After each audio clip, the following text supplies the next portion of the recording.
మేడ్చల్ జిల్లాలో మరో నేపాలీ గ్యాంగ్ హల్చల్ సృష్టిస్తోంది. పని మనుషులుగా చేరి ఇంట్లోని దంపతులను కట్టేసి భారీగా నగలు దోచుకుపోయారు.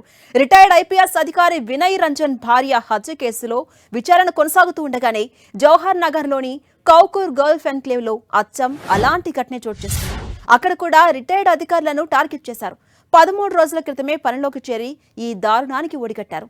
ప్రొఫెసర్ మురళీధర్ మోహన్, డాక్టర్ విజయలక్ష్మి దంపతులను కట్టేసి మత్తుమందించి నేపాలీ గ్యాంగ్ దోపిడీకి పాల్పడింది. 60 తులాల బంగారం, వెండితో పాటు 30,000 నగదును ఈ గ్యాంగ్ దోచుకుపోయింది.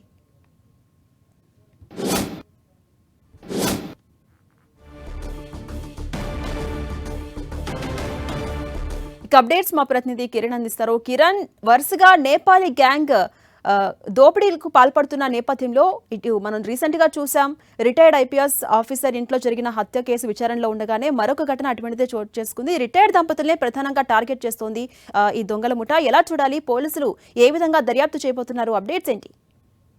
హైదరాబాద్ నగరంలో మరోసారి నేపాలీ గ్యాంగ్ హల్చల్ చేసినట్టుగా చెప్పాల్సి ఉంటుంది. జవహర్ పోలీస్ స్టేషన్ పరిధిలోని గల్ఫ్ ఎన్క్లేవ్ లో ఉంటున్న విశ్రాంత ప్రొఫెసర్ ఇంట్లో కూడా ఈ దారుణం జరిగినట్టు చెప్పొస్తుందంటే ఈ ఇంట్లో 15 రోజుల క్రితమే నేపాలీ చెందిన భార్యాభర్తలు పన్నిక్లో చేరినట్టుగా తెలుస్తుంది. అయితే సోమవారం బర్త్డే పార్టీ వేడుకల పేరుతో మరొక ఇద్దరు ఇంట్లోకి వచ్చినట్టుగా తెలుస్తుంది. ఇక ఆ ఇద్దరు దంపతులకి మోహన్ అదేవిధంగా లక్ష్మికి మత్తుమందిచ్చి ఆ తర్వాత ఇంట్లో ఉన్న 50 తులాల బంగారంతో పాటు 2 కిలోల వెండితో పాటు కొంత నగదును కూడా దోపించారు. ఎందుకంటే జూబ్లీస్ పిఎస్ లో మాజీ ఐపీఎస్ అధికారిని భార్య హత్య కేసు ఘటనకు సంబంధించి సంచలనం నేపథ్యంలో తాజాగా ఈ తరహా ఘటన మరొకసారి ఇటు మల్కాజిగిరి పోలీస్ కమిషనరేట్ లో చోటు చేసుకోవడంతో కూడా కొంత సంచలనంగా మారినట్టుగా మనం అయితే చెప్పాల్సి ఉంటుంది. ఇక ఘటనకు సంబంధించి కూడా సోమవారం అర్ధరాత్రి చోటు చేసుకున్న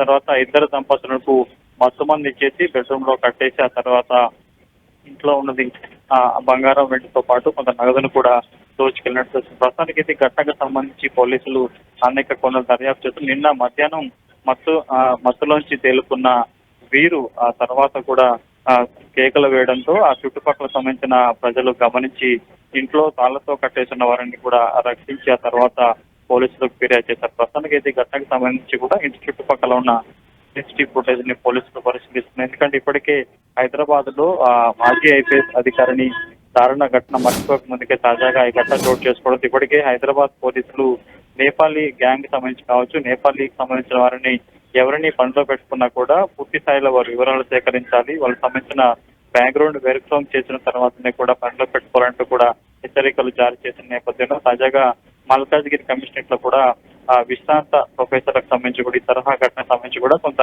సంచలనం సృష్టించి చెప్పవచ్చు. ప్రస్తుతానికి అయితే ఘటనా స్థలానికి నిన్న మధ్యాహ్నమే జీపీ చేరుకొని చుట్టుపక్కల సంబంధించిన సీసీటీవీ ఫుటేజ్ ని కూడా పోలీసులు పరిశీలిస్తున్నారు. ఈ ఘటనకు సంబంధించి కూడా వారు ఇప్పటికే హైదరాబాద్ నగరాన్ని విడిచి వెళ్ళినట్టుగా పోలీసులు అనుమానం వ్యక్తం చేస్తున్నారు. దోపిడీ జరిగిన ప్రాంతంతో పాటు చుట్టుపక్కల సంబంధించిన CCTV footage, Secunderabad railway station తో పాటు వారు ఏవైతే మార్గంలో కారులో ఆటోలో ట్రావెల్ చేశారో సంబంధించిన వివరాలను కూడా పోలీసులు సేకరించే ప్రయత్నం చేస్తున్నారు. అంటే కిరణ్, అటు మత్తుమంది ఇచ్చిన దంపతుల సంగతి ఎలా ఉంది? వారు ఏం చెప్తున్నారు?